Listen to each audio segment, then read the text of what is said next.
تجيبيه ولا تسيبيه. فاتيكا بالارجان ده للشعر الباهت والجاف، وهو فعلا حلو وترطيبه حلو، ولكن الترطيب ده يعني محتاجه ان انت تكرريه مثلا ممكن في اليوم مرتين، مش حتى مثلا بيدوم معاكي 3 ايام ولا حاجه. هو حلو بس مش بيكمل معاكي اليوم، لازم مثلا قبل ما تخرجي، ولو خارجه تاني بالليل هتحطيه تاني. غير كده مش هتحسي منه بالترطيب العميق ده، تحسي بيندي الشعر شويه هو منه لنفسه كده، وريحته جميله.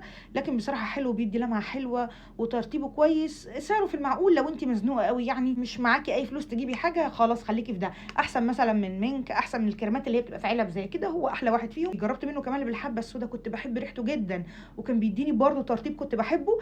بس ده لا، احلى اللي بالارجان احلى على فكره. هو وحمام الكريم بتاعه ممتازين بصراحه، وارشح لك تجربيهم في الفئه الاقتصاديه دي لو انت البادجت بتاعتك قليله يعني. حلو. جربت كمان ايلون، وايلون من الحاجات الحلوه جدا، الشعر بتديها لمعه وبتدي كيرلي متحدد من غير ما ان انت تستخدمي معاه جل. عادي جدا ينفع ان انت تستخدميه لو شعرك مش كيرلي، هيفرد لك الشعر بشكل كويس. لو انت بتعملي له حراره او بتعملي له دوامه. كومنتي الوحيد عليه ان حجمه صغير بصراحه، وانا بستخدم كميه كبيره على شعري، بحس ان انا خلصته بسرعه يعني. ده بالنسبه لي هو العيب الوحيد. وقوامه كمان وسط، ولا هو تقيل جدا ولا هو خفيف، فهيكون حلو جدا لناس كتير.